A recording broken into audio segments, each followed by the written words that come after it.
You can kill a man. You can burn his city. You can even dismantle his empire, brick by brick. But is it possible to completely erase his name from history?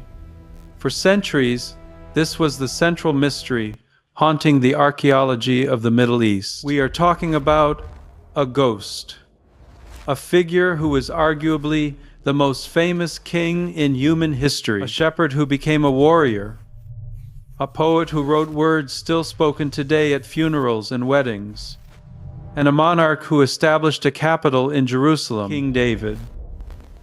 But here is the problem that kept historians awake at night.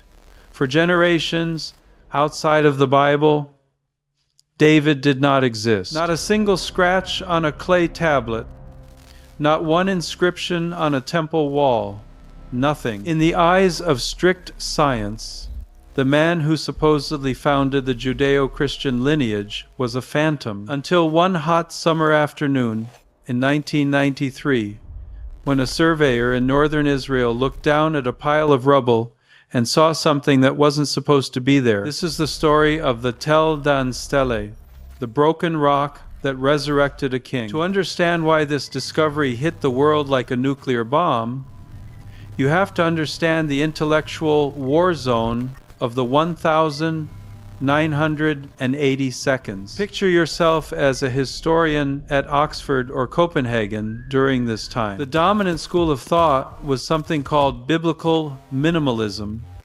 These scholars weren't just skeptics, they were methodically dismantling the historical credibility of the Old Testament. Their argument was logical and brutal. The Bible isn't a history book, it is a piece of political propaganda written hundreds of years after the fact. They argued that David and Solomon weren't mighty emperors ruling a vast territory. They were likely just small-time tribal chieftains, if they existed at all. Their glory days were a fiction invented by later writers who needed a golden age to feel good about themselves. And the minimalists had a weapon that was almost impossible to beat: the silence. They pointed to the ground and said, "Show us."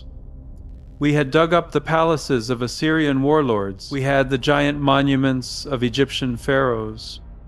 We knew what they ate, who they married, and who they killed. But for David, zero. We had been digging in Jerusalem for a century and found no grand palace from the 10th century BCE. The silence of the stones was deafening. It led to a consensus that David was effectively the Hebrew version of King Arthur, a great story, a powerful myth, but historically, a ghost. The burden of proof was crushing, and by 1992, it looked like the minimalists had won. But history has a funny way of hiding in the places you least expect. The answer didn't come from a royal archive in Jerusalem.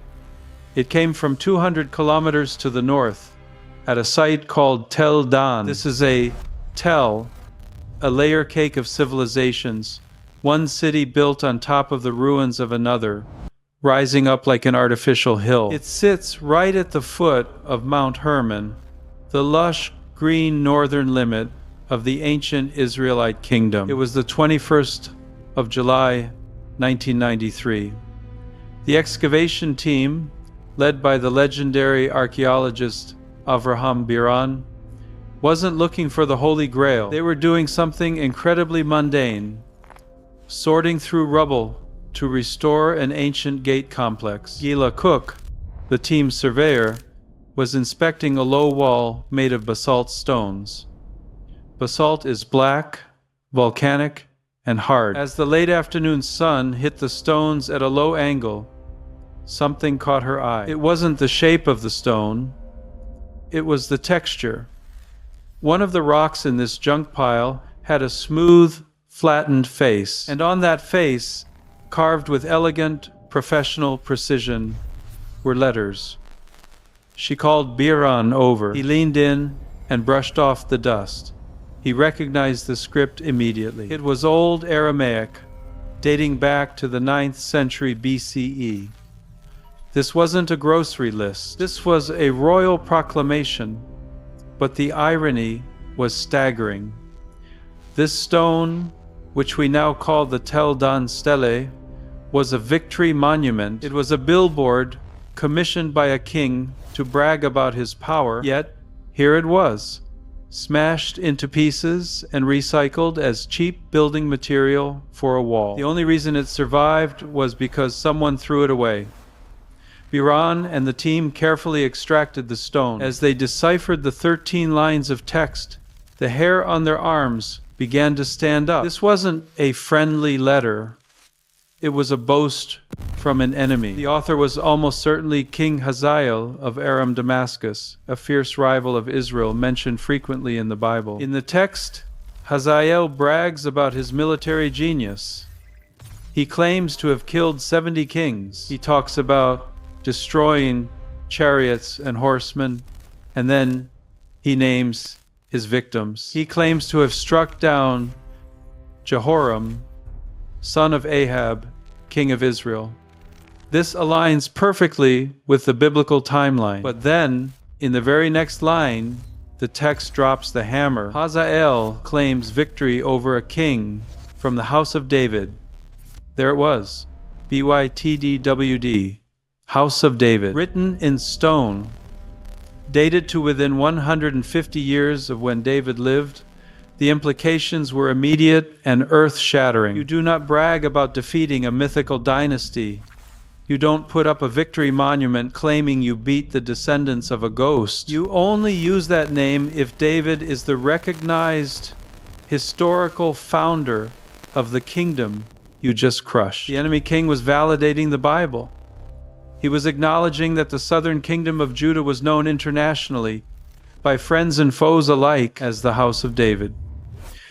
When the discovery was published, the academic world exploded. The biblical minimalists went into crisis mode. This stone single-handedly destroyed the David is a myth theory. Some scholars were so desperate to save their old theories that they tried to translate the words differently. They argued BYTDWD didn't mean House of David, but maybe House of the Kettle, or a specific place name like a village. It was a stretch, and deep down, everyone knew it. Others went even further, accusing the archaeological team of forgery. They claimed the inscription was a fake, planted at the site.